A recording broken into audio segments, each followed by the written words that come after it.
नमो लोये सौहरिहन्ताणम् नमो लोये सौहृदानम् नमो लोये सौभागिर्याम् नमो लोये सौजयाम् नमो लोये सौत्रिकालवती सावनम् ओंकारमिन्दु संयुक्त नित्यम् जयन्ति योगिनः कामदम् मोक्षदम् च ओंकाराय नमो नमः मङ्गलम् भगवान् विरो मङ्गलम् गौतमोनि मङ्गलम् कुन्कुण्डारि उजेन्द्रमोसु मङ्गलम् नमः समरिसाराय स्वानुभूत्या तथा स्थिति स्वभावाय भवाय सर्वा विभाव निरुद्ध निराकार।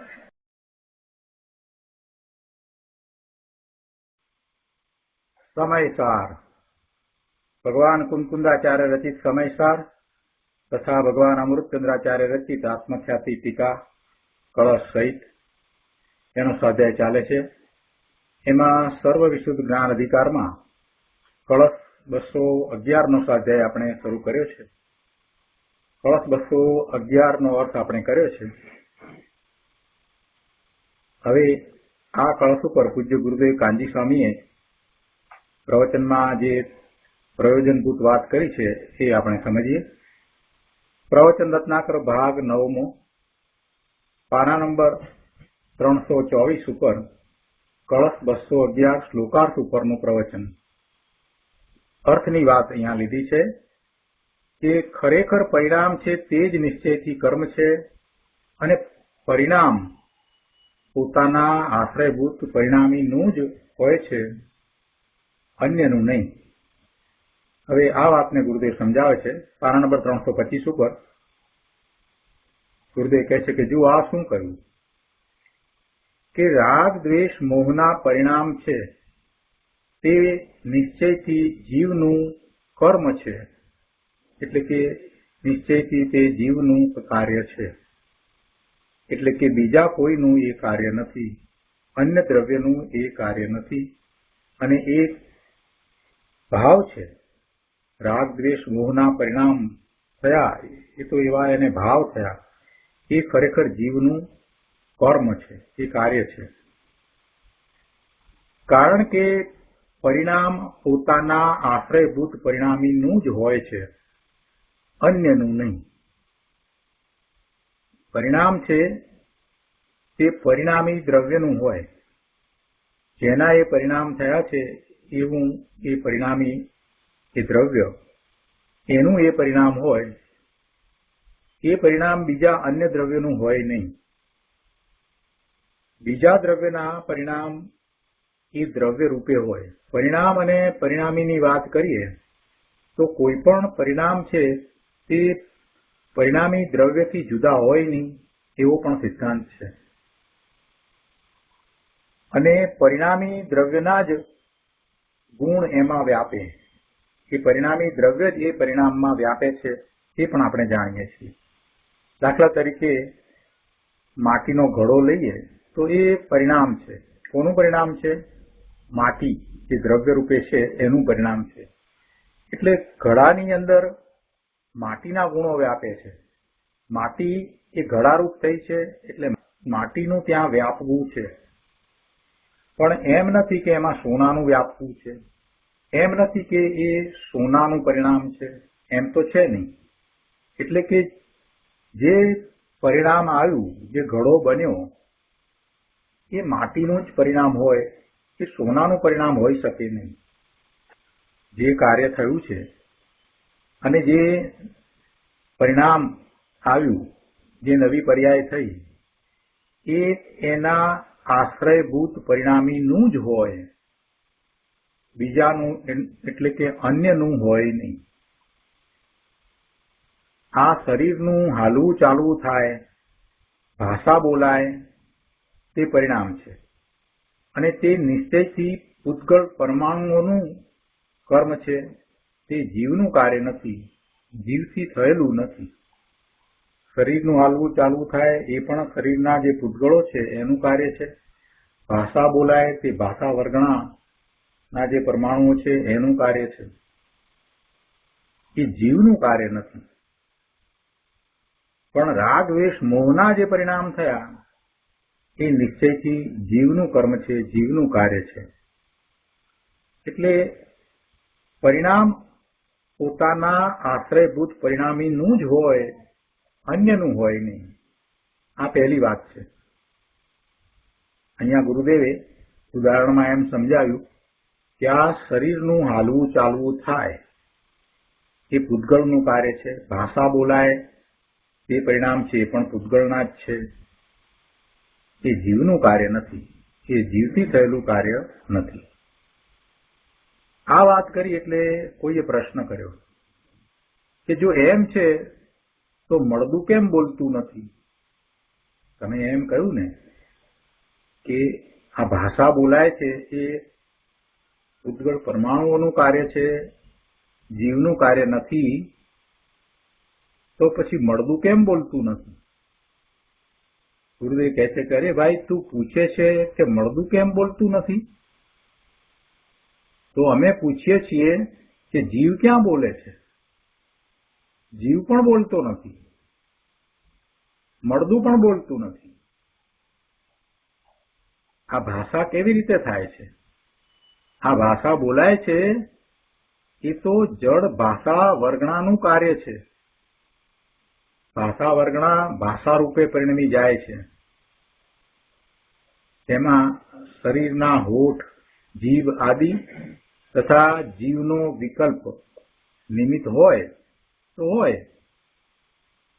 શરીરનો જે ભાગ છે, હોઠ કે જીભ કે દાંત કે બધા એ વખતે જે પ્રકારે હલનચલન થાય છે એ નિમિત્ત છે, અને સાથે જીવને જે વિકલ્પ આવ્યો છે બોલવાનો એ પણ નિમિત્ત છે.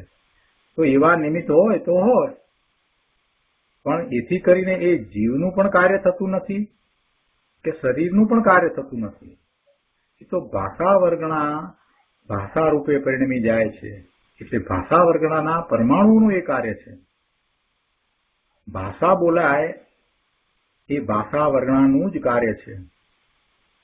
મળદાના પ્રસંગમાં ભાષા બોલાય એવી ભાષા વર્ગણાની ત્યાં યોગ્યતા જ નથી, અને તેથી ભાષા પણ બોલાતી નથી. ભાષા બોલાય કે ન બોલાય, મળદું હલે કે ન હલે, તે કાર્યનો કરતા તે પૂતગળો છે. જીવ તેનો કરતા નથી. આવી વાત છે. પણ લોકોને આ વાત ક્યાંથી બેસે? અઘરું પડે છે. થોડોક વિચાર કરે તો એ અઘરું નથી. જીવને પક્ષઘાત, લકવો થયો હોય, પેરાલિસિસ થયું હોય, ત્યારે એ બોલવાનો પ્રયત્ન કરે, હાથ પગ હલાવવાનો પ્રયત્ન કરે, આ બધું કરે છે, પણ ક્યાં થાય છે? બોલવા જાય છે તો ગૂંટા વળી જાય છે, હાથ પગ હલાવી શકતો નથી. તો જો જીવનું એ કાર્ય હોય તો જીવ ત્યાં છે, કેમ એ થતું નથી?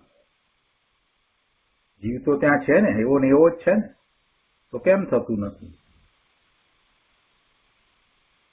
ત્યારે તો એમ કે છે કે ના એ તો શરીરમાં લપવો પડે ને એટલે. તો એ તો વાત અમે પણ કહીએ છીએ કે ભાઈ એ શરીરનું કાર્ય છે, એ જીવનું કાર્ય નથી. ધર્મ પ્રમાણે વાત તો એમ જ છે. જો ધર્મમાં જે વાત આવી છે, જે આપણે દિનેશ્વર ભગવાનની વાણીમાંથી શીખ્યા છીએ, એ અનંત કાળથી એમ જ છે, અને એમાં ક્યારેય કાંઈ ફેરફાર થઈ શકે નહીં. આપણે જે સિદ્ધાંતો શીખ્યા છીએ, સૂક્ષ્મ પદાર્થ વિજ્ઞાન એટલે ફિઝિક્સ, જે જૈન દર્શનમાં સમજાવવામાં આવ્યું છે, એ અનંતકાળથી એમ જ ચાલ્યું આવે છે. વિજ્ઞાન તો હજી શોધ કરી રહ્યું છે. એટલે આ જે વિશેષ વિજ્ઞાન છે, વસ્તુ વિજ્ઞાન, એ અનાદિનું ચાલ્યું આવે છે, અને એ તો એમ જ છે, એમાં કાંઈ ફેરફાર છે જ નહીં. પ્રવચનસારનો સ્વાધ્યાય કરતા હતા, 5-1 વર્ષ પહેલાની વાત છે, અને ત્યારે એમાં જે સૂક્ષ્મ વાતો આવી, પરમાણુઓ એકબીજા સાથે કઈ રીતે જોડાય છે, અને પરમાણુ અને પર્યાયની સ્વતંત્રતાની બધી વાત આવી, અને પરમાણુઓનો નાશ થતો નથી, એ બધી વાત આવી. ત્યારે થયું કે હજી ફિઝિક્સમાં અને કેમિસ્ટ્રીમાં જે વાત અત્યારે આવી છે, એના કરતા વધારે સૂક્ષ્મ વાતો તો અનાદિથી જૈન દર્શનમાં પડી જ છે. એટલે અહીંયા પણ એમ જ છે કે ભાષા વર્ગણાના પરમાણુઓ એ પરિણમન કરે છે એટલે ભાષા થાય છે. એમાં શરીરના પરમાણુઓનું પણ કાંઈ કાર્ય નથી અને જીવનું પણ કાંઈ કાર્ય નથી. જીવ વિકલ્પ કરે માટે કાર્ય થાય એવું નથી. સવારે ઉઠીએ ત્યારથી રાત સુધીમાં કેટલા વિકલ્પ કરીએ છીએ, કેટલાય પ્રકારે ઈચ્છા કરીએ છીએ, પણ કાંઈ બધું થતું નથી. જે થવું હોય તે થાય છે, બધું તો કાંઈ થતું નથી. આપણે ક્યાં ઈચ્છ્યું હતું કે આપણે ઘરડા થઈએ? આપણે ક્યાં ઈચ્છ્યું હતું કે આપણા વાળ ધોળા થાય? પણ બધું જ થઈ રહ્યું છે. શરીરમાં બધા જ ફેરફારો થઈ રહ્યા છે, છતાંય જીવ કાંઈ કરી શકતો નથી. શરીર ઘરડું થાય છે, શરીર રોગિષ્ઠ થાય છે, શરીર ક્ષીણ થાય છે, છતાંય એમાં જીવ શું કરે છે? કાંઈ કરતો નથી. ખૂબ વિચાર કરવાની જરૂર છે. જે દ્રવ્ય છે એ દ્રવ્ય પોતે પોતાના કાર્ય માટે કરતા થાય, પણ બીજાનું કાર્ય થયું છે એનું એ દ્રવ્ય કરતા થવા જાય છે તો મિથ્યાત્વનો મોટો દોષ લાગે છે. અહીં કહે છે ખરેખર પરિણામ એટલે જે પર્યાય છે તે જ નિશ્ચયથી કર્મ છે. મૂળ તો વાત એ ચાલી રહી છે કે જે પરિણામ આવ્યા એ જ કાર્ય થયું છે, એ જ કર્મ છે. અને એ પરિણામ છે એ એના આશ્રયભૂત પરિણામી દ્રવ્યના છે. જીવને જે વિકારના પરિણામ થાય તે જ જીવનું કર્મ છે. અહીં અજ્ઞાનીની વાત છે. પરના પરિણામ થાય તે જીવનું કાર્ય નથી, તે જીવનું કર્મ નથી. એમ પરથી ભિન્ન પાડી પરનું કર્તાપણું જે માન્યું હતું એ વાતને અહીંયા છોડાવવી છે. પરનું કર્તાપણું જે માન્યું છે, હજી પણ માની રહ્યો છે, તો એવા પરના કર્તાપણાની માન્યતાને મટાડવાની આ વાત છે. એટલે આચાર્ય ભગવાન વારંવાર એ વાત સમજાવે છે. કુમકુંદાચાર્ય ભગવાન હવે પછીની ગાથાઓમાં ઘણું સમજાવવાના છે અને પહેલા પણ એ સમજાવ્યું છે. એટલે એ જ અર્થનું આ કળશરૂપ કાવ્ય અમૃતચંદ્રાચાર્ય ભગવાને કહ્યું છે અને વધારે એનો વિસ્તાર કરી રહ્યા છે. મુખ્ય 4 વાત અને પછી એના સરવાળા રૂપે 5મી વાત, એમ આ 5 વાત અહીંયા આ કળશમાં કહેવામાં આવી છે. તો એમાં પહેલી વાત આ છે. શું વાત છે? કે પરિણામ છે એ કાર્ય છે. નિશ્ચયથી એ જ કાર્ય છે અને એ પરિણામ છે એ પરિણામી દ્રવ્યથી જુદા નથી. એનું આશ્રયભૂત પરિણામી દ્રવ્ય છે. એના જે પરિણામ હોય, બીજા અન્ય દ્રવ્યના પરિણામ એ હોય નહીં. અહીંયા કહે છે કે પરિણામ પોતાના આશ્રયભૂત પરિણામીનું જ હોય છે, અન્યનું નહીં. એટલે અન્ય દ્રવ્યનું નહીં. રાગ દ્વેષ આદિ પરિણામ જે થાય તે તેના આશ્રયભૂત પરિણામી દ્રવ્ય એટલે કે આત્માના જ પરિણામ છે. એ કઈ જડના પરિણામ નથી. વાસ્તવમાં એ જડના પરિણામ નથી. વિકારના પરિણામ થાય તે પોતાના જ આશ્રયભૂત પરિણામ છે. જીવ જ એનો કર્તા છે અને જીવના જ એ પરિણામ છે. આવી વાત આવી એટલે એક પ્રશ્ન થયો અને એ પ્રશ્નનું સમાધાન ગુરુદેવે આપ્યું. ગુરુદેવ કહે છે કે જો એક બાજુ એમ કહે કે પરના આશ્રયે જ, સ્વના આશ્રયે નહીં પરંતુ પરના આશ્રયે જ જીવને વિકાર થાય છે. ગાથા 272 આવે છે કે પર આશ્રિતો વ્યવહાર અને સ્વ આશ્રિતો નિશ્ચય. પરના આશ્રય વ્યવહાર છે અને જીવને વિકાર પરના આશ્રય થાય છે. સ્વના આશ્રય તો નિર્મળ પરિણામ થાય છે. ગાથા 272 આવે છે કે પર આશ્રિતો વ્યવહાર અને સ્વ આશ્રિતો નિશ્ચય. સ્વના આશ્રય નિશ્ચય છે. અને વળી અહીંયા એમ કે છે કે જે વિકારી પરિણામ થયા તે તેના આશ્રયભૂત પરિણામી દ્રવ્ય એટલે આત્માના જ પરિણામ છે. તો આ કેવી વાત? ગુરુદેવ એનું સમાધાન આપે છે, ભાઈ એ તો રાગ થવાના કાળે જીવનું લક્ષ પર ઉપર જાય છે, અર્થાત તેને પર સન્મુખતા હોય છે. એટલે સન્મુખતાના અર્થમાં પરના આશ્રયે રાગ વિકાર થાય છે એમ ત્યાં કહ્યું છે.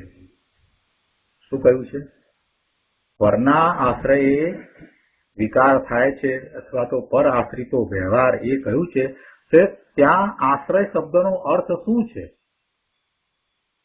ત્યાં આશ્રય શબ્દનો અર્થ એવો છે કે પર સન્મુખતા. બહુ સ્પષ્ટ કરી દીધું ગુરુદેવે. શું કહે છે કે જ્યારે રાગ થાય છે, રાગ થવાના કાળે જેવા પરિણામ થાય છે, એવી પર્યાય થાય છે, તો એ વખતે જીવનું લક્ષ પર ઉપર છે એ બતાવવું છે. અને ત્યાં પર તરફ લક્ષ છે, પરની સન્મુખતા છે. એટલે ત્યાં એમ કહ્યું કે પર આશ્રયે રાગ અથવા વિકાર થયો. એટલે ત્યાં આશ્રય શબ્દનો અર્થ છે સન્મુખતા. પર સન્મુખતાને કારણે, પરનું લક્ષ કરવાને કારણે વિકાર થાય છે. હવે એ પણ વ્યવહારનું કથન છે. કેમ કે એ પર છે એ તો નિમિત્ત છે. વિકાર જીવને એની પર્યાયમાં થયો છે. વિકાર જે થયો એ જીવને એની પોતાની પર્યાયમાં થયો છે. અને એ વખતે એ સમયે એનું લક્ષ્ય પર તરફ હતું. પરની સન્મુખતા એણે કરી હતી. પર સાથે જોડાયો હતો. પરમાં રુચિ કરી હતી. પણ એવા વિકારી પરિણામનો કરતા જીવ પોતે જ છે. એટલે જે સમજાવવામાં આવ્યું છે અહીંયા એ બરાબર છે. ગુરુદેવ કહે છે કે ભાઈ એ તો રાગ થવાના કાળે જીવનું લક્ષ પર ઉપર જાય છે, અર્થાત તેને પર સન્મુખતા હોય છે. એટલે સન્મુખતાના અર્થમાં પરના આશ્રયે રાગ વિકાર થાય છે એમ ત્યાં કહ્યું છે. રાગ થવાના કાળે સ્વ સન્મુખતા નથી એ વાત પણ એમાંથી નીકળે છે. ત્યારે એમ કહ્યું કે પર આશ્રિતો વ્યવહાર અને પરના આશ્રય વિકાર થાય છે, તો એમાંથી આ વાત પણ સાથે નીકળે છે કે જ્યારે રાગ થાય છે ત્યારે એને પર સન્મુખતા હોય છે અને સ્વ સન્મુખતા હોતી નથી એ કાળે, એ સમયે. બાકી રાગના પરિણામ જે થાય છે તે તો પરિણામી જીવના આશ્રય થાય છે. અર્થાત તે પરિણામ જીવની પર્યાયની સત્તામાં થાય છે. એ પરિણામ જીવની સત્તામાં થાય છે. એટલે કે જીવની જે પર્યાય એની સત્તામાં થાય છે. એ પરની સત્તામાં થતા નથી. અને એ વાત અહીંયા તો દર્શાવી છે કે જે પરિણામ થયા એ બીજા અન્ય દ્રવ્યની સત્તામાં થતા નથી, પણ પરિણામી એવા દ્રવ્યની સત્તામાં થાય છે. વિકાર પરને આશ્રય થાય છે એમ જે કહ્યું છે એમાં પર આશ્રય નો અર્થ થાય છે પર સન્મુખતા. ત્યાં પર આશ્રયનો અર્થ એમ સમજવાનો છે કે એ પર સન્મુખતા. પણ પરિણામ છે એ તો જીવના જ છે. એનું દ્રવ્ય તો એ જીવ જ છે. એ પર્યાય જીવની જ થઈ છે. પણ એ વખતે પરનું લક્ષ હતું અને એવા પરિણામ થયા છે. એટલે એમ કહ્યું કે એ પરનો આશ્રય કરતા વિકારી પરિણામ થયા. પણ ત્યાં પરનો આશ્રય એટલે પર સન્મુખતા સમજવી. અને વિકાર પરિણામી એવા આત્માના આશ્રયભૂત છે એમ કહ્યું, ત્યાં વિકાર આત્માની સત્તામાં થાય છે, એટલે પરની સત્તામાં નહીં એમ સમજવું.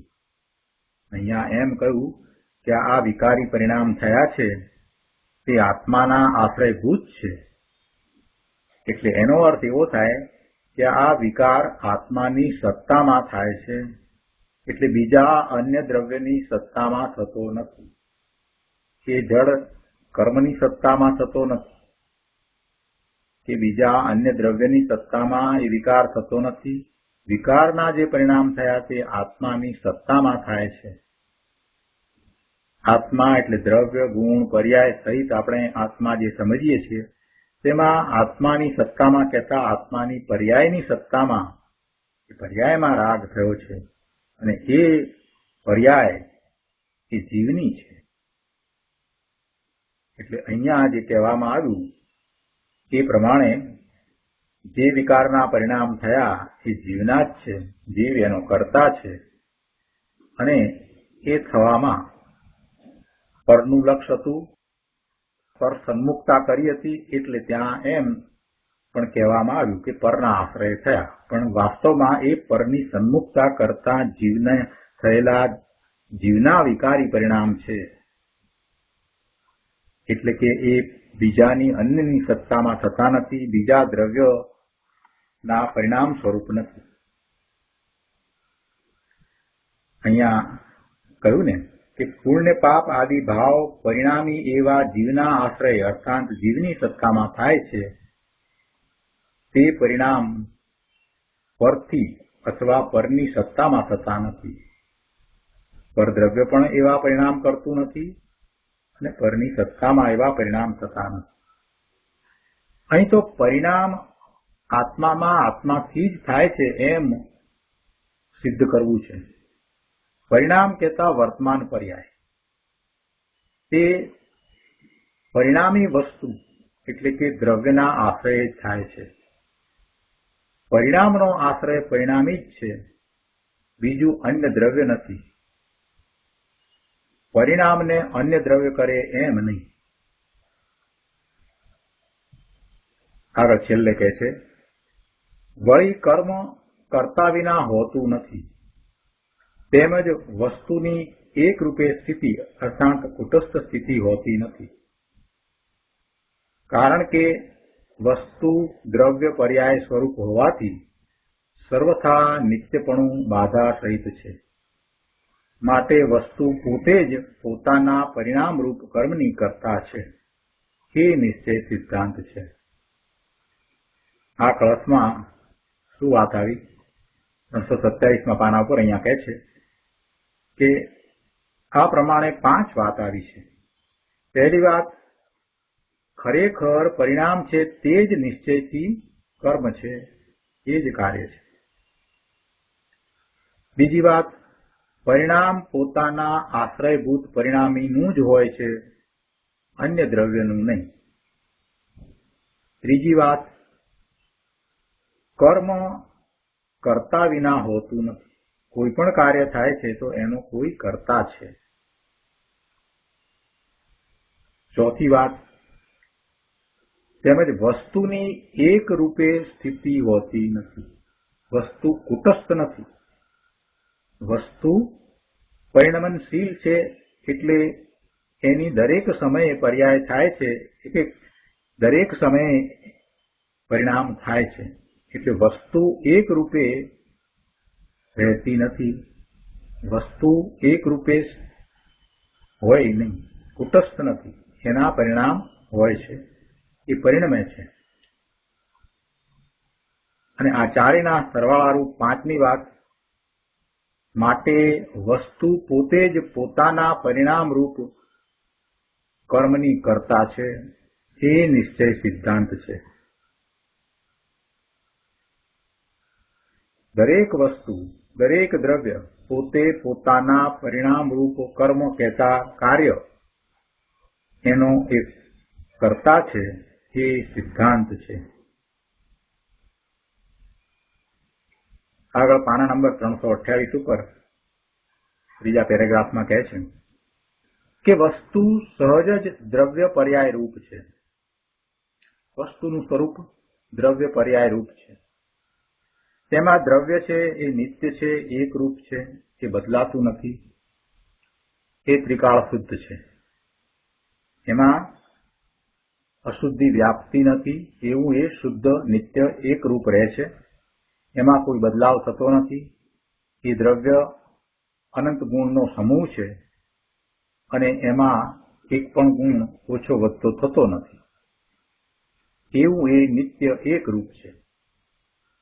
પણ પર્યાય તો ક્ષણે ક્ષણે પલટે છે. દરેક સમયે એક અવસ્થા બદલી અને બીજી થાય છે. એ વસ્તુનો સ્વભાવ છે. વસ્તુ દ્રવ્ય અને પર્યાય રૂપ છે. બે મળી અને આખી વસ્તુ છે.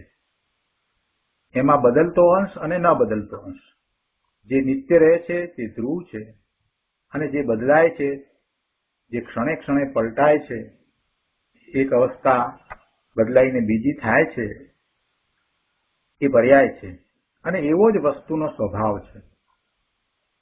હવે વસ્તુની અવસ્થા બીજી જુદી જુદી થયા કરે, એક પછી એક થયા કરે છે. અને એવી અવસ્થા થયા કરે છે તો એ નિમિત્ત આવ્યું છે માટે થાય છે એમ નથી. વસ્તુની અવસ્થા ખાસ કરીને જ્યારે વિકાર રૂપ અવસ્થા થઈ અથવા તો વિલક્ષણ થાય, એના પોતાના જે ગુણો છે એ ગુણો પ્રમાણે એનો સ્વભાવ છે અને એવા સ્વભાવરૂપ અવસ્થા ન થાય અને જ્યારે વિલક્ષણ અવસ્થા થાય, જુદી જુદી થાય પણ સ્વભાવ ભાવે પરિણમન ન થતા અન્ય અવસ્થા થાય તો એ બીજાને કારણે થઈ છે, કોઈ નિમિત્તને કારણે થઈ છે એમ પણ નથી. વસ્તુની અવસ્થા બીજી થાય છે, વિલક્ષણ થાય છે, ત્યાં નિમિત્ત આવ્યું માટે તે પર્યાય થાય છે એમ નથી. વસ્તુની અવસ્થા પલટે છે તે કાંઈ નિમિત્તને લઈને પલટે છે એમ નથી.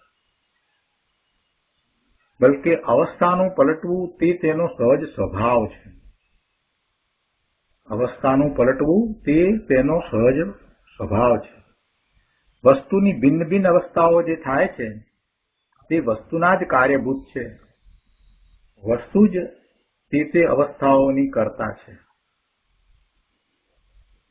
જે અવસ્થાઓ થાય, જે પર્યાય થાય છે, તે પર્યાયના ઉત્પાદનો વિચાર કરીએ તો ઉત્પાદ અપેક્ષાએ તો પર્યાયનું ઉત્પન્ન થવું એ એના પોતાના કારણે છે.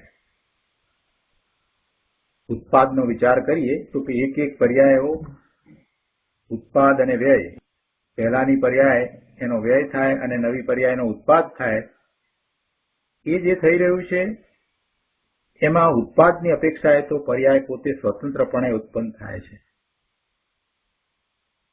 છતાંય એ પર્યાય છે એ એના પરિણામી દ્રવ્યને આશ્રયભૂત છે.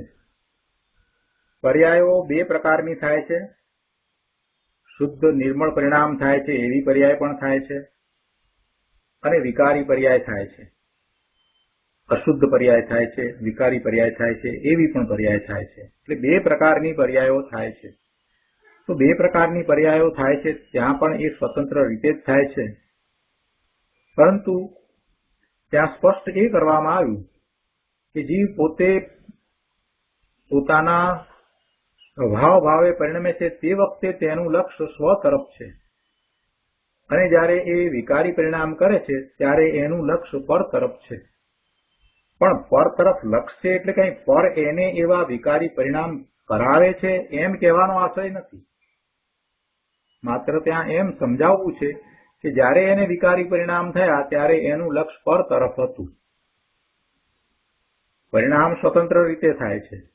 પર્યાયો ક્રમબદ્ધ થાય છે, એક પછી એક એના ક્રમમાં થાય છે. એમાં કોઈ ફેરફાર કરી શકે નહીં. પણ જ્યારે વિકારી પરિણામ થયા એ વખતે જીવનું લક્ષ્ય પર તરફ હતું અને નિર્મળ પરિણામ થયા ત્યારે જીવનું લક્ષ્ય સ્વ તરફ હતું. અહીંયા કહે છે કે ભાઈ ધર્મ કેમ થાય એની આ વાત છે. લોકોએ બિચારાઓ ને આ કદી સાંભળવામાં ન આવ્યું હોય એટલે ધર્મના સ્વરૂપને બીજી રીતે માની લીધું હોય અને પછી સમ્યક દર્શન સમ્યક જ્ઞાન વિના દાન શીલ તપ ઇત્યાદિ બહારમાં કરવા માંડી પડે. પણ એ તો બધો શુભરાગ છે, એનાથી ધર્મ ન થાય. એનાથી જો કસાયની મંદતા હોય તો પુણ્ય બંધ થાય. કસાયની મંદતા હોય તો પુણ્ય બંધ થાય. દાન કરે, તપ કરે, બધું કરે, પણ કસાયની મંદતા ન હોય તો પુણ્યનો બંધ પણ ન થાય, અથવા અતિ અલ્પ પુણ્યનો બંધ થાય અને વધુ પાપનો બંધ થાય. અને પાછો એને એ ધર્મ માને, એને એ ભલું જાણે તો એની એ શ્રદ્ધા મિથ્યા છે એટલે મિથ્યાત્વ થાય. આ વાત કરી એટલે કોઈએ પ્રશ્ન કર્યો કે તો પછી 4 પ્રકારે ધર્મ કયો છે ને? દાન, શીલ, તપ, બ્રહ્મચર્ય, એમ 4 પ્રકાર ધર્મના કયા છે ને એનું શું? ચરણાનુયોગના ગ્રંથમાં ઉપદેશાત્મક કથનમાં એમ કહેવામાં આવ્યું હોય કે ભાઈ દાન, શીલ, તપ અને બ્રહ્મચર્ય એ 4 પ્રકારે ધર્મ છે. અરે એટલે સુધી પણ વાત આવે છે કે જે દાન, શીલ અને તપ એને અનુસરતો નથી એ જૈન નથી. એટલે સુધી વાત પણ એમાં કહેવામાં આવી છે. ચરણાનુયોગના ગ્રંથમાં આવી વાત આવે છે. ગુરુદેવ એનું સમાધાન આપતા કહે છે કે હા ભાઈ 329માં પાના ઉપર અહીંયા કહે છે કે હા કયા છે એ 4 છે, એને એ ધર્મના પ્રકાર કયા છે, પણ એ કઈ રીતે છે એ સમજો. પોતાના ત્રિકાળી શુદ્ધ એક જ્ઞાયક ભગવાનની દ્રષ્ટિ કરવાથી જે નિર્મળ પર્યાય પ્રગટ થાય તે પર્યાયનું પોતાને દાન દેવું તે વાસ્તવિક દાન છે અને તે ધર્મ છે અને તેનો પોતે જ કરતા છે. પહેલી વાત દાનની લીધી કે દાન કયા પ્રકારે હોય. લોકો વસ્તુ આપવાને દાન કહે છે. ખરેખર જીવ વસ્તુ ગ્રહણ કરી શકતો નથી તો પછી આપી કઈ રીતે શકે? જીવ વસ્તુને ગ્રહણ કરી શકતો નથી તો આપી પણ શકે નહીં. એટલે એવું દાન શક્ય જ નથી. એને એવો દાનનો ભાવ આવે તો એ ભાવ પણ શુભ ભાવ છે. શુભ ભાવને તો આપણે ધર્મ કહેતા નથી, કેમ કે એ તો બંધનું કારણ છે. તો પછી દાન કેવી રીતે હોય તો એને ધર્મ કહેવાય? તો ગુરુદેવે અહીંયા કયા પ્રકારે દાન હોય તો ધર્મ કહેવાય એની વાત કરી છે. આપણે દાન વિશે ઘણું સમજ્યા છીએ, સમજીએ છીએ. આપણે એટલે સુધી વાત કરીએ છીએ કે ભાઈ દાન આપીએ ત્યારે અભિમાન કરવું નહીં, મેં આપ્યું એમ વિચારવું નહીં, એક હાથ દાન આપે બીજો હાથ જાણે નહીં, કેવી રીતે દાન આપવું જોઈએ, દાનનો આપણે મહિમા ગાવો નહીં કે મેં દાન આપ્યું, મેં દાન આપ્યું, આવી બધી વાત પણ આપણે કરીએ છીએ. વાત તો બરાબર છે. ચરણાનુયોગમાં દાનનો ઘણો મહિમા કરવામાં આવ્યો છે, પણ છતાંય દાનને જે ધર્મ કયો છે એ વાત ગુરુદેવ સમજાવે છે કે દાન કઈ રીતે ધર્મ થાય. દાન શુભભાવ છે, કેમ કે વસ્તુને એ ગ્રહણ કરતો નથી માટે એ આપે એમ પણ બની શકે નહીં. એટલે વસ્તુ તો વસ્તુના કારણે જ એક જગ્યાએથી બીજી જગ્યાએ જવાની છે માટે જાય છે. અને એ વખતે દાન આપનારો દાનેશ્વરી એવો ભાવ કરે છે કે હું આ વસ્તુ એને આપું. એટલે એનો તો એ ભાવ થયો અને એ તો શુભ ભાવ થયો અને એ તો પુણ્યબંધનું કારણ થયું. તો પછી એમાં ધર્મ ક્યાં આવ્યો? અહીંયા વાત તો કરવી છે કે દાન છે તે ધર્મ છે, તો કઈ રીતે ધર્મ છે? તો આ વાત તો બીજા કોઈએ આવી રીતે સમજાવી નથી કે દાન કઈ રીતે ધર્મ થાય. ગુરુદેવ અહીંયા સમજાવે છે કે પોતાના ત્રિકાળી શુદ્ધ એક જ્ઞાયક ભગવાનની દ્રષ્ટિ કરવાથી, સ્વરૂપની દ્રષ્ટિ કરવાથી જે નિર્મળ પર્યાય પ્રગટ થાય તે પર્યાયનું પોતાને દાન દેવું તે વાસ્તવિક દાન છે. શેનું દાન દેવાનું છે? નિર્મળ પર્યાયનું દાન. કોને દેવાનું છે? પોતાને. આવું દાન દેવું અને એ ધર્મ છે. અને એવો દાન દેનારો એનો એ કરતા પોતે જ છે. એવો દાનેશ્વરી પણ પોતે જ છે. પોતે પોતાને દાન દે છે. શેનું દાન દે છે? પર્યાયનું દાન દે છે. એટલે કે નિર્મળ પરિણામ કરે એવું પોતાને દાન દીધું. એટલે પોતે એવા પોતાના સ્વભાવ ભાવે વર્ત્યો ત્યારે એને નિર્મળ પરિણામ પ્રાપ્ત થયા ને. પ્રાપ્ત કોને થયા? પોતાને થયા. અને પ્રાપ્ત થયા તો એવું કરવા વાળો કોણ? એ પણ પોતે જ છે. દાન પોતાને મળ્યું. શેનું દાન મળ્યું? નિર્મળ પર્યાયનું, નિર્મળ પરિણામ રૂપ દાન મળ્યું. સમ્યક દર્શન, સમ્યક જ્ઞાનની પર્યાય થઈ. એ કોને થઈ? કોને પ્રાપ્ત થઈ? તો કે જીવને પોતાને એવા પરિણામ થયા એટલે એ એને પ્રાપ્ત થયું.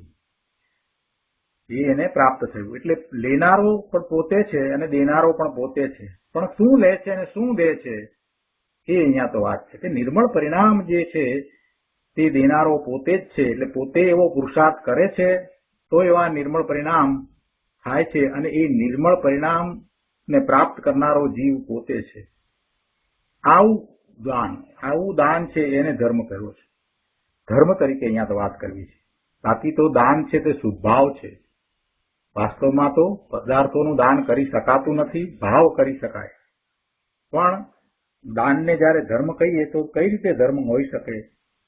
તો કે જયારે એ પોતે પોતાના સ્વભાવનું લક્ષ્ય કરીને, પોતાના નાયક ભગવાનની દ્રષ્ટિ કરીને જે નિર્મળ પર્યાય પ્રગટ થાય છે એ પર્યાયનું પોતાને દાન આપે છે અને પોતે એ દાનને સ્વીકારે છે, એમ એ ધર્મ છે. એટલે ત્યાં એ પોતે જ કરતા છે. લેનારો પણ પોતે છે. એ પર્યાય જે થઈ એ લેનારો એટલે સંપ્રદાન પોતે છે. કરનારો પણ પોતે છે, કરતા પણ પોતે છે. અને જે પર્યાય પ્રગટ થઈ એ એનું કર્મ છે, પોતાના આધારે થયું છે. આવી વાત છે. બીજી વાત, શીલ. પોતાનો શીલ નામ સ્વભાવ જે એક જ્ઞાયક ભાવ, તેમાં જ અંતર રમણતા કરતા જે નિર્મળ રત્નત્રય પ્રગટ થાય તે શીલ નામ ચારિત્ર છે. શીલ એટલે ચારિત્ર. શીલ પાળવું, ચારિત્ર પાળવું, આવો ઉપદેશ ચરણાનું યોગના ગ્રંથમાં આવે છે. શીલ તો કેવું ચારિત્ર? કોને ચારિત્ર કહ્યું? તો કે પોતે પોતાના સ્વરૂપને વિશે રમણતા કરે એ ચારિત્ર. ચારિત્ર કોને કહેવાય? પોતે અનંત ગુણનો સમૂહ, અનંત ગુણનો પિંડ, ભગવાન આત્મા એ જ્ઞાન અને આનંદ સ્વરૂપ છે. તો એવા પોતાના સ્વરૂપને વિશે જ એ અંતર રમણતા કરે એનું નામ ચારિત્ર છે. અને એમ અંતર રમણતા કરતા નિર્મળ રત્નત્રય પ્રગટ થાય. સમ્યક જ્ઞાન, સમ્યક દર્શન, સમ્યક ચારિત્ર એવા પરિણામ થાય છે. એટલે એને નિશ્ચયથી ચારિત્ર કહ્યું છે. એ જ ધર્મ છે. એવું ચારિત્ર પ્રગટ કરવાનું છે. અંતરમાં રમણતા કરવી અને આગળ વધીને લીનતા કરવી અને પછી એમાં સ્થિરતા કરવી. અને સ્થિરતા થાય છે ત્યારે પૂર્ણ ચારિત્ર પ્રગટ થાય છે. સર્વ કસાયોનો નાશ થાય છે અને કેવળ જ્ઞાન પ્રગટ થાય છે. એટલે ચારિત્ર તો અંતરંગ વસ્તુ છે. અને અંતરંગ ચારિત્ર જયારે એવું હોય તે વખતે બાહ્યમાં બાહ્ય ચારિત્ર નિર્ગ્રંથ મુનિપણું, દ્રવ્યલિંગ હોય. પણ ખરેખર ચારિત્ર નિશ્ચયથી શું છે? તો કે પોતે પોતાના નાયક ભાવમાં અંતર રમણતા કરવી અને નિર્મળ રત્નત્રય રૂપ પરિણામો પ્રગટ કરવા, એનું નામ ચારિત્ર.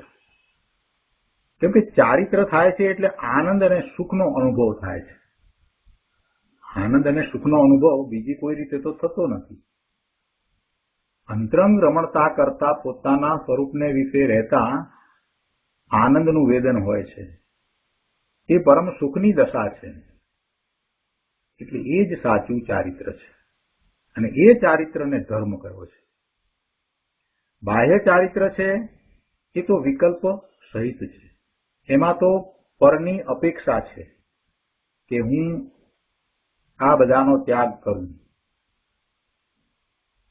પરિગ્રહ અને છોડું અને આ રીતે ચારિત્ર પાળું. તો એમાં પરની અપેક્ષા રહેલી છે, શરીરની પણ અપેક્ષા એમાં રહેલી છે. એટલે એ ચારિત્ર છે એ તો શુભ ભાવ છે. બાહ્ય ચારિત્ર છે એ તો શુભ ભાવ છે અને એ શુભ ભાવ છે એ વખતે શરીર આદિની એ પ્રમાણે ક્રિયાઓ થાય છે. શરીર તો એનાથી જુદું છે ને.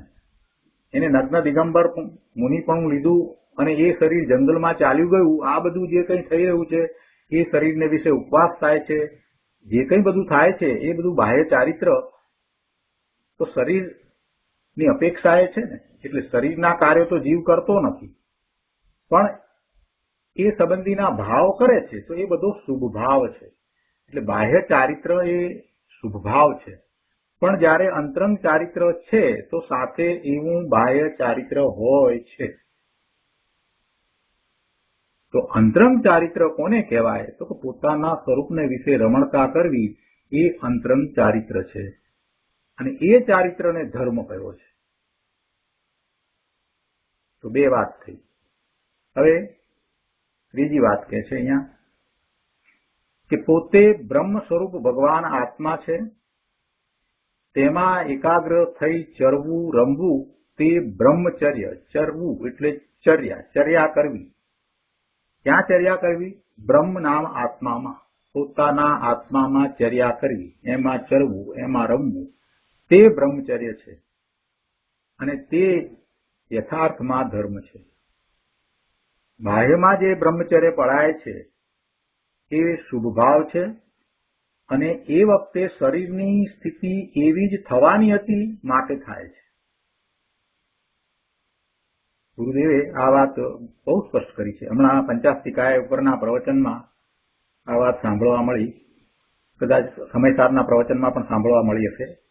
હમણાં એક પ્રવચનમાં સાંભળવા મળ્યું. બ્રહ્મચર્ય વિશે ગુરુદેવ બહુ સરસ બોલ્યા છે કે ભાઈ એ બ્રહ્મચર્ય જે પાળે છે અને એના શરીરની જે સ્થિતિ થાય છે એ અટકી જાય છે,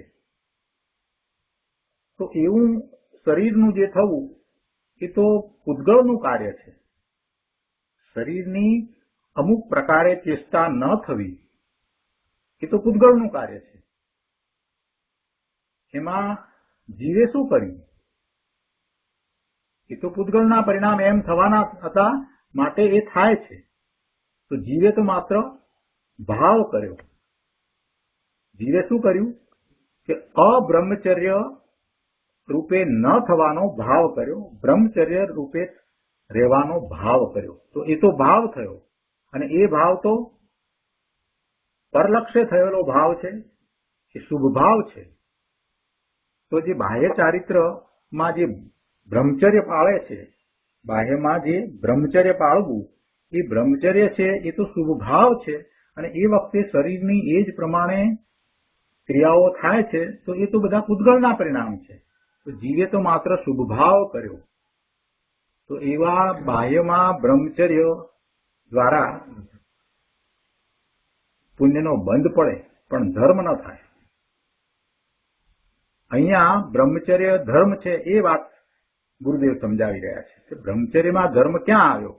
તો કે સાચું બ્રહ્મચર્ય તો એ છે કે બ્રહ્મ નામ ભગવાન આત્મા, બ્રહ્મ સ્વરૂપ તો પોતે છે અને એમાં ચર્યા કરવી, એમાં ચરવું રમવું એનું નામ બ્રહ્મચર્ય અને યથાર્થમાં તે ધર્મ છે.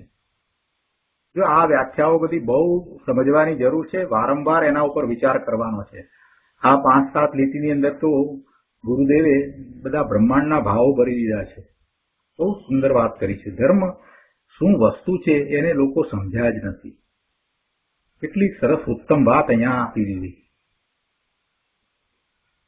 હવે તપની વાત. તપ કોને કહેવાય? તપને ધર્મ કયો ને તો ગુરુદેવ કહે છે કે કયા તપને ધર્મ કયો છે એ સમજીએ. પહેલા તો આપણે જે તપને ધર્મ કહીએ છીએ એ તપમાં પણ પરની અપેક્ષા છે, શરીરની અપેક્ષા છે. એટલે તો આપણે એમ કહીએ છીએ ને, શું કહીએ છીએ કે દેવો તપ કરી શકતા નથી.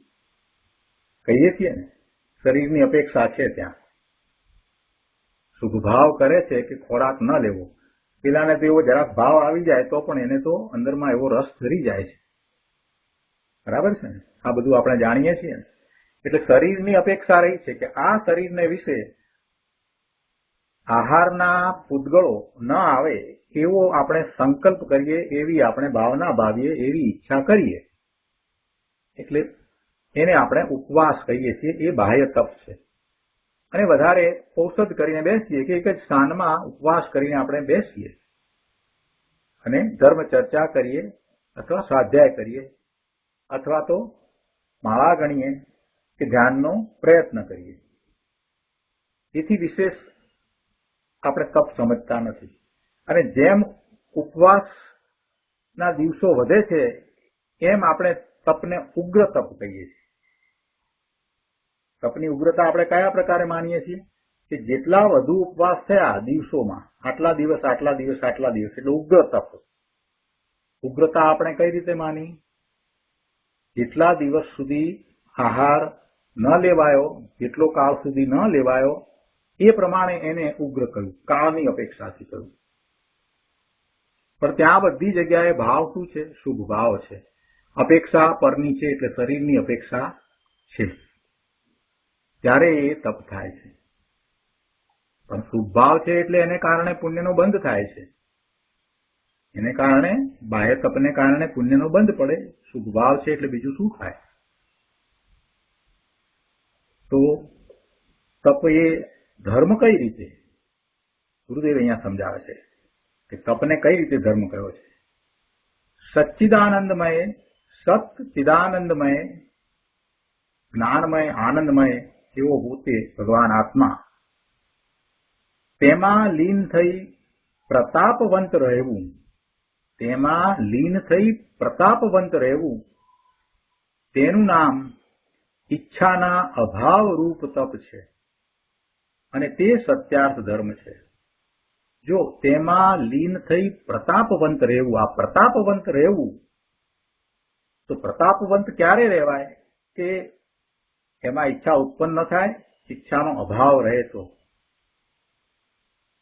પોતે એવું તપ કરે, પોતાના સ્વરૂપને વિશે રહે. અને પછી બહારમાં આવવાની જો ઈચ્છા થઈ જતી હોય તો એવી ઈચ્છાને તાબે થઈ અને બહાર આવી જાય તો એનું તપ રહે નહીં. પોતાના સ્વરૂપને વિશે એ રહે નહીં. પણ પોતાના સ્વરૂપને વિશે જ એ રહે, ત્યાં લીનતા કરે, એટલે ત્યાં ને ત્યાં જ રહે. બાહ્યમાં ગમે તે ઉપસર્ગ આવ્યા હોય, પરિસર સહન કરવા પડતા હોય, પ્રતિકૂળ સંયોગો હોય, બધું હોય, છતાં પણ પોતે પોતાના સ્વરૂપને વિશે જ રહે. એમ એ પ્રતાપવંત રહે છે. અને એમ રહે છે ત્યારે એને ઈચ્છા ઉત્પન્ન થતી જ નથી. એવું ઈચ્છાના અભાવ રૂપ તપ છે. એક વ્યાખ્યા એવી પણ છે કે ઈચ્છા નિરોધો તપ, ઈચ્છા ઉત્પન્ન ન થવી એનું નામ તપ છે. તો આ તપને ધર્મ કહ્યું છે. તો ચારે ચાર વસ્તુના સાચા અર્થ ગુરુદેવે અહીંયા સમજાવે છે. આવું ધર્મનું સ્વરૂપ છે. ધર્મી પુરુષને બહારમાં સાથે સાથે દાન, શીલ, તપ, બ્રહ્મચર્યનો જે શુભ ભાવ થાય છે, એ શુભરાગ થાય છે, તો એવા શુભરાગને જેને આવું અંતરંગ છે, અંતરંગ દાન, શીલ, તપ અને બ્રહ્મચર્ય એ બધું અંતરંગ થયું છે, અને બાહ્યમાં સાથે જે થાય છે, જે શુભ ભાવ થાય છે, તો એવા શુભ ભાવને સાથે રહેલો જાણી, સહકારી જાણી અને એને ઉપચારથી આપણે ધર્મ કહીએ છીએ. એ ઉપચારથી ધર્મ કહેવાય છે. પરંતુ એવો રાગ, એ શુભ ભાવ છે, એ ખરેખર ધર્મ નથી. સાચો ધર્મ તો એની સાથે રહેલો આ જે નિશ્ચય ધર્મ છે, નિશ્ચયથી દાન, નિશ્ચયથી શીલ, નિશ્ચયથી તપ અને નિશ્ચયથી બ્રહ્મચર્ય, એ ધર્મ છે. એટલે એ રાગ છે એ તો શુભ ભાવ છે, પણ એની સાથે રહેલ જે આ નિશ્ચય છે એ ધર્મ છે. પરંતુ એ રાગ શુભ ભાવ કરતા કરતા ધર્મ થાય એવું ધર્મનું સત્યાર્થ સ્વરૂપ નથી. જો ધર્મની વ્યાખ્યા કેવી સુંદર સમજાવી દીધી. નિશ્ચય ધર્મ કોને કહેવાય? શબ્દો એના એ જ છે, પણ એના અર્થ આપણે સમજ્યા નથી. આપણે સ્થૂળ અર્થ કરીએ છીએ. અહીંયા સૂક્ષ્મ અર્થ દ્વારા ગુરુદેવે નિશ્ચયથી દાન, શીલ, તપ અને બ્રહ્મચર્યનું સ્વરૂપ સમજાવ્યું છે. બહુ સુંદર વાત છે, ફરી ફરીને વાંચવા જેવી છે. અહીંયા કહે છે કે વસ્તુ પોતે જ પોતાના પરિણામરૂપ કર્મની કર્તા છે, એ નિશ્ચય સિદ્ધાંત છે. અહીંયા તો એ વાત ચાલે છે ને કળશમાં કે વસ્તુ પોતે જ પોતાના પરિણામરૂપ કર્મની કર્તા છે, એ નિશ્ચય સિદ્ધાંત છે. પરદ્રવ્યનું કર્તા પરદ્રવ્ય ત્રણ કાળમાં નથી. પરદ્રવ્ય એ કર્તા અને આ દ્રવ્ય એનું કર્મ અથવા આ દ્રવ્યના પરિણામો એનું કાર્ય એમ ત્રણ કાળમાં હોય નહીં. પરદ્રવ્યનો કર્તા આત્મા ત્રણ કાળમાં નથી. આ મૂળ વાત છે. તો પાંચમી વાતને એક વખત ફરી યાદ કરી લઈએ, પછી આગળ વધીએ. શું પાંચ વાત આવી? ચાર વાત અને પાંચમી વાત તો એના સરવાળા રૂપે લેવામાં આવી. સૌથી પહેલી વાત એ લીધી કે પરિણામ છે તે જ નિશ્ચયથી કર્મ છે એટલે કાર્ય છે. પરિણામ પોતાના આશ્રયભૂત પરિણામનું જ હોય, અન્ય દ્રવ્યનું હોય નહીં. બે વાત. ત્રીજી વાત, કોઈ પણ કાર્ય કર્મ કરતા વિના હોતું નથી. ચોથી વાત, વસ્તુની એક રૂપે સ્થિતિ હોતી નથી, એટલે કે વસ્તુ પરિણમનશીલ છે, એના પરિણામો થાય છે. માટે વસ્તુ પોતે જ પોતાના પરિણામરૂપ કર્મની કરતા છે, એ નિશ્ચય સિદ્ધાંત છે. તો આ રીતે આ પાંચ વાતને બરાબર વારે વારે યાદ કરી અને સમજવાની છે. તો આ તો પહેલા જે ગાથાઓ આવી 349 થી 355 એ જ અર્થના કળશમાંથી આપણે સમજ્યા. હવે કુંકુંદાચાર્ય ભગવાન આગળની જે ગાથાઓ કહેવાના છે એ ગાથાઓની સૂચના રૂપે પણ કાવ્ય કહે છે. કળશ 212 બહિર લૂંટતી યદ્યપિ સ્ફુટદ અનંત શક્તિ સ્વયં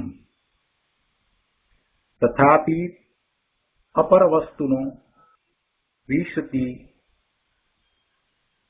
ન અન્યવસ્ત અંતરમ સ્વભાવ નિયતમ યત સકલમ એવ વસ્તવ ઇષ્યતિ સ્વભાવ ચલન આકુલ કિમિહ મોહિત ક્લિશ્યતે. કળશ 212 એના અર્થમાં અહીંયા કહે છે કે જેને પોતાને અનંત શક્તિ પ્રકાશમાન છે, સ્વયં સ્ફુટત અનંત શક્તિ, જેને પોતાને અનંત શક્તિ પ્રકાશમાન છે એવી વસ્તુ અન્ય વસ્તુની બહાર જો કે લોટે છે, બહી યદ્યપિ લૂંટતી, તો પણ અન્ય વસ્તુની અંદર પ્રવેશતી નથી. તથાપિ અન્ય વસ્તુ અપર વસ્તુન અંતરમ ન વિશતિ. શું કહ્યું? પહેલી વાત એ કહી કે જેને પોતાને અનંત શક્તિ પ્રકાશમાન છે, પોતાને અનંત શક્તિ પ્રકાશમાન છે એવી વસ્તુ, જે અનંત શક્તિ સહિત છે એવી વસ્તુ, એ વસ્તુ અન્ય વસ્તુની બહાર જો કે લોટે છે, એટલે કે અન્ય વસ્તુના સંપર્કમાં સાનિધ્યમાં છે, એની સમીપમાં છે, તો પણ અન્ય વસ્તુની અંદર પ્રવેશતી નથી. બીજી વસ્તુમાં તે પ્રવેશતી નથી. એના સંપર્કમાં છે અને બીજું કે એની પાસે અનંત શક્તિ છે, તે છતાં પણ એ બીજી વસ્તુમાં પ્રવેશતી નથી. તો શરૂઆત જ કેવી કરી? શરૂઆત જ પહેલી એ કરી કે જેને પોતાને અનંત શક્તિ પ્રકાશમાન છે, એની પાસે શક્તિ છે, અનંત શક્તિ છે એવી એ વસ્તુ છે, અને એ વસ્તુ બીજી અન્ય વસ્તુની બહાર લોટે છે, એટલે કે બહાર બીજી અન્ય વસ્તુની સમીપમાં છે, તો પણ એ બીજી અન્ય વસ્તુની અંદર પ્રવેશ પામતી નથી. તથાપિ અન્ય વસ્તુ અપર વસ્તુના અંતરમ ન વિશતી, અંદર પ્રવેશ પામતી નથી. કારણ કે સમસ્ત વસ્તુઓ પોતપોતાના સ્વભાવમાં નિશ્ચિત છે એમ માનવામાં આવે છે. યત સકલમ એવ વસ્તુ સ્વભાવ નિયતમ ઇષ્યતિ. સમસ્ત વસ્તુઓ પોતપોતાના સ્વભાવમાં નિશ્ચિત છે એમ માનવામાં આવે છે. એટલે કે એમ જ છે. એક વસ્તુ છે એ અનંત શક્તિ સહિત છે અને બીજી અન્ય વસ્તુની બહાર એ એની સમીપમાં રહી છે, છતાં પણ એ બીજી અન્ય વસ્તુની અંદર પ્રવેશતી નથી. કારણ કે દરેક વસ્તુ, સમસ્ત વસ્તુઓ, બધી જ વસ્તુઓ પોતપોતાના સ્વભાવમાં નિશ્ચિત છે. એટલે કોઈની અંદર કોઈનો પ્રવેશ થઈ શકતો નથી. હવે આચાર્ય દેવ કહે છે અને આશ્ચર્ય વ્યક્ત કરીને કહે છે કે આમ હોવા છતાં મોહિત જીવ ઈ મોહિત પોતાના સ્વભાવથી ચલિત થઈને આકુળ થતો થકો શા માટે ક્લેશ પામે છે? ઈ મોહિત સ્વભાવ ચલન આકુલ કિમ ક્લિશ્યતે. વસ્તુનું સ્વરૂપ આવું છે છતાં પણ આ મોહિત જીવ, આ મોહ પામેલો જીવ પોતાના સ્વભાવથી ચલિત થઈ અને આકુળ થાય છે અને આકુળ થતો થકો એ ક્લેશને પામે છે.